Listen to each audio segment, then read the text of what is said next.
సత్యసాయి జిల్లాలో అత్యంత ప్రమాదకర మత్తు పదార్థం గంజాయి అమ్మకాలు వాడకాలు జోరుగా సాగుతున్నాయనే విమర్శలు వ్యక్తమవుతున్నాయి. గంజాయి మత్తుకు యువకులు కార్మికులు బానిసలుగా మారి తమ విలువైన జీవితాలను బుగ్గిపాలు చేసుకుంటున్నారు. జిల్లాలో ఏదో ఒక ప్రాంతంలో గంజాయి ఇతర మత్తు పదార్థాలు దొరుకుతూనే ఉన్నాయి.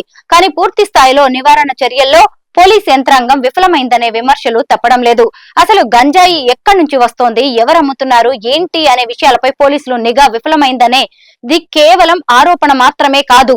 నిఘా లోపంతోనే గంజాయి అమ్మకం పెరిగిందనే ఆరోపణలు కూడా వినిపిస్తున్నాయి. హిందూపురం, పెనుకొండ, పుట్టపర్తి, కదిరి, మడకశిర ప్రాంతాల్లో గంజాయి వినియోగం అధికంగా జరుగుతోందని తెలుస్తోంది.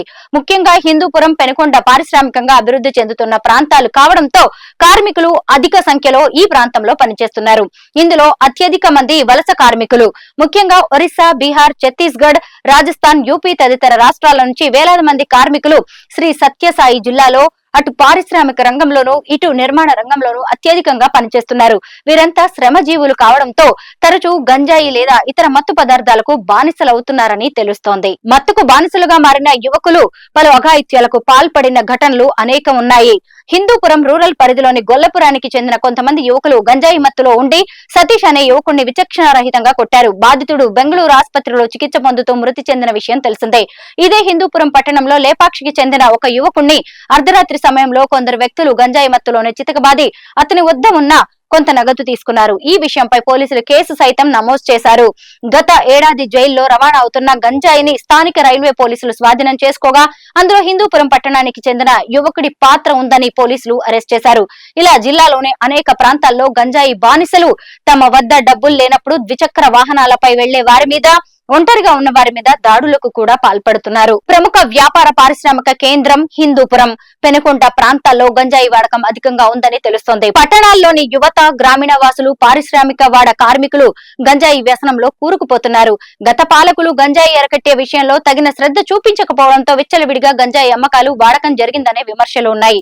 అంతేకాకుండా కర్ణాటక సరిహద్దు ప్రాంతమైన మడకశిర నియోజకవర్గం ఆయా మండలాల పరిధిలోని గ్రామాల్లో గుట్టుగా గంజాయి పంట సాగు సైతం జరుగుతోందని తెలిసింది. ఇదివరకు రొళ్ళ, అమరాపురం మండలాల పరిధిలో గంజాయి సాగుకు సంబంధించి రైతులపైన పోలీసులు కేసులు సైతం నమోదు చేసిన విషయం తెలిసిందే.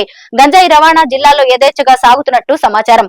ముఖ్యంగా రైలు, బస్సుల్లో సంచుల్లో పెట్టుకుని కొంతమంది, అలాగే ప్రత్యేకంగా తయారు చేసిన కంటైనర్ల ద్వారా, బిచ్చగాళ్ల ద్వారా కిలోలకు కిలోలు గంజాయి జిల్లాకు చేరుతోంది. అదేవిధంగా జిల్లా మీదుగా బెంగళూరు, చెన్నై వంటి నగరాలకు సైతం రవాణా సాగిస్తున్నారు. గతంలో కొడికొండ చెక్ పోస్ట్ వద్ద ఒక కంటైనర్ లో సుమారు 4 నుంచి 5 కోట్ల విలువ చేసే గంజాయిని స్వాధీనం చేసుకున్నారు. ఇక 5 నుంచి 10 కిలోల గంజాయిని అనేక సందర్భాల్లో జిల్లాలోని పోలీసులు పట్టుకుంటూనే ఉన్నారు. ప్రధానంగా కదిరి, హిందూపురం, ధర్మవరం, పెనుకొండ ప్రాంతాల్లో గంజాయి కేసులు అనేకం నమోదయ్యాయి. రైల్వే స్టేషన్, బస్టాండ్లలో, ఛాయ్ కేంద్రాల్లో, ఇలా కొన్ని ప్రాంతాల్లో కళాశాలల వద్ద, ప్రధాన జంక్షన్ల వద్ద గంజాయి అమ్మకాలు సాగుతున్నట్టు తెలుస్తోంది. శ్రీ సత్యసాయి జిల్లాలో పుట్టగొడుగుల్లా పుట్టుకొస్తున్న వివిధ కంపెనీల ఛాయ్ కేంద్రాలు గంజాయికి అడ్డాగా మారాయనే ఆరోపణలు వ్యక్తమవుతున్నాయి. శ్రీ సత్యసాయి జిల్లాలోని హిందూపురం, పెనుకొండ, ధర్మవరం, కదిరి పట్టణాల్లో ఇటీవలి కాలంలో ఛాయ్ కేంద్రాలు పుట్టగొడుగుల్లా వెలిశాయి. హిందూపురంలోని Bengaluru road, Parigi road, Anantapuram road, అదే విధంగా కదిరి రోడ్డు, ఇంకా లేపాక్షి రోడ్లలో అనేక కంపెనీలకు చెందిన ఛాయ్ కేంద్రాలు వెలిశాయి. అదే విధంగా పెనుకొండ, ధర్మవరంలోనూ ఛాయ్ కేంద్రాలు అనేకమున్నాయి. కదిరిలో మదనపల్లి రోడ్డు, హిందూపురం రోడ్డు, అనంతపురం రోడ్లలో కనీసం ఒక్కొక్క రోడ్డుకు 5-6 పెద్ద పెద్ద ఛాయ్ కేంద్రాలు ఉన్నాయి. ముఖ్యంగా ప్రముఖ కంపెనీలు తిప్పరామీసం, ఛాయ్ జాయ్, బిగ్ బాస్ ఛాయ్, టీ&టీ, మిస్టర్ టీ, ఇంకా స్థానికంగా వివిధ పేర్లతో తేనేటి కేంద్రాలు నిత్యం జనంతో కిటకిటలాడుతున్నాయి. ముఖ్యంగా యువత అధికంగా ఛాయ్ కేంద్రాల్లో గంటల తరబడి ఉంటూ వస్తున్నారు. అక్కడే గంజాయికి సంబంధించిన కార్యకలాపాలు సాగుతున్నట్టు ఆరోపణలు వినిపిస్తున్నాయి.